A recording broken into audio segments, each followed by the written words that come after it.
एक छोटी सी कहानी मैं निरंतर कहता रहा हूँ। मैं कहता रहा हूँ कि एक नदी में बहुत बाढ़ आई है और दो छोटे से तिनके उस नदी में बह रहे हैं। एक तिनका नदी में आड़ा पड़ गया है और नदी की बाढ़ को रोकने की कोशिश कर रहा है और वह चिल्ला रहा है बहुत जोर से कि नहीं बढ़ने देंगे नदी को। यद्यपि नदी बढ़ी जा रही है, वह चिल्ला रहा है कि रोक कर रहेंगे, यद्यपि रोक नहीं पा रहा है। वह चिल्ला रहा है कि नदी को हर हाल में रोक कर ही रहूंगा, जीऊं या मरूं, लेकिन बहा जा रहा है। नदी को ना उसकी आवाज सुनाई पड़ती है, न संघर्ष का पता चलता है। एक छोटा सा तिनका, नदी को उसका कोई भी पता नहीं है। नदी को कोई फर्क नहीं पड़ता, लेकिन तिनके को बहुत फर्क पड़ रहा है। उसकी जिंदगी बड़ी मुसीबत में पड़ गई है, बहा जा रहा है। नहीं लड़ेगा तो जहां पहुंचेगा वहीं पहुंचेगा, लड़कर भी। लेकिन यह बीच का क्षण, यह बीच का काल दुख, पीड़ा, द्वंद्व और चिंता का काल हो जाएगा। उसके पड़ोस में से एक दूसरे तिनके ने छोड़ दिया है अपने को। वह नदी में आड़ा नहीं पड़ा है, सीधा पड़ा है। नदी जिस तरफ बह रही है उसी तरफ, और सोच रहा है कि मैं नदी को बहने में सहायता दे रहा हूं। उसका भी नदी को कोई पता नहीं है। वह सोच रहा है मैं नदी को सागर तक पहुंचा ही दूंगा, मेरे साथ है तो पहुंच ही जाएगी।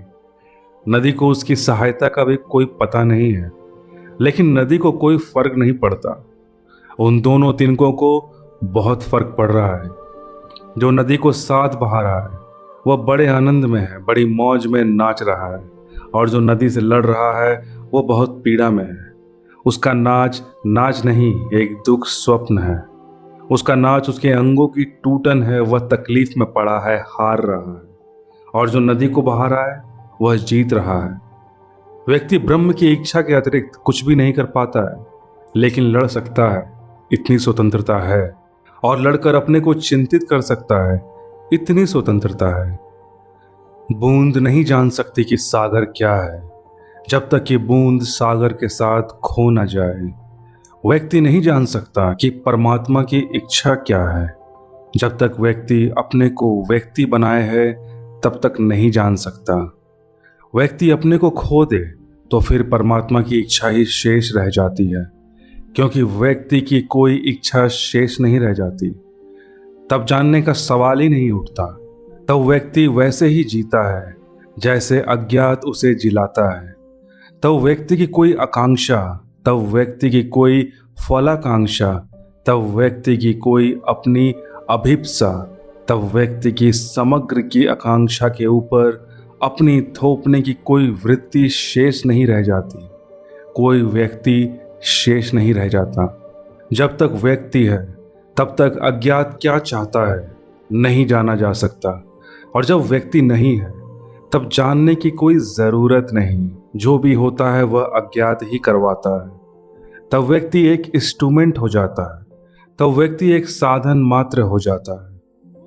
कृष्ण पूरी गीता में आगे अर्जुन को यही समझाते हैं कि वह अपने को छोड़ दे, अज्ञात के हाथों में समर्पित कर दे, क्योंकि वह जिन्हें सोच रहा है कि ये मर जाएंगे वे आशात के द्वारा पहले ही मारे जा चुके हैं।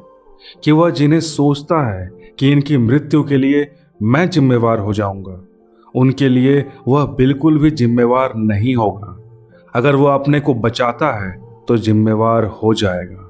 अगर अपने को छोड़कर साधनवत, साक्षीवत लड़ सकता है तो उसकी कोई जिम्मेवारी नहीं रह जाती। व्यक्ति अपने को खो दे समष्टि में, व्यक्ति अपने को समर्पित कर दे, छोड़ दे अहंकार को, तो ब्रह्म की इच्छा ही फलित होती है। अभी भी वह फलित हो रही है। ऐसा नहीं कि हम उससे भिन्न फलित करा लेंगे, लेकिन हम भिन्न फलित कराने में लड़ेंगे, टूटेंगे, नष्ट होंगे। शास्त्र का एक वचन है जो बड़ा कीमती है।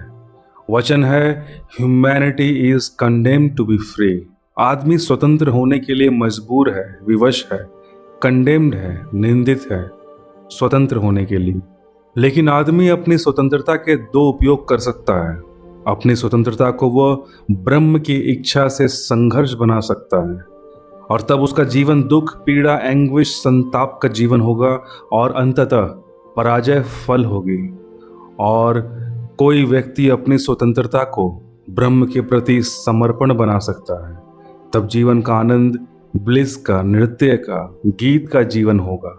और अंत में विजय के अतिरिक्त और कोई उपाय नहीं है। वह जो तिनका सोच रहा है कि नदी को साथ दे रहा हूं, वह विजय ही होने वाला है। उसकी हार का कोई उपाय नहीं है। और जो नदी रोकने की कोशिश कर रहा है, वह हारने ही वाला है। उसकी जीत का कोई उपाय नहीं है। ब्रह्म की इच्छा को नहीं जाना जा सकता है, लेकिन ब्रह्म के साथ एक हुआ जा सकता है। और तब अपनी इच्छा खो जाती है, उसकी इच्छा ही शेष रह जाती है। धन्यवाद।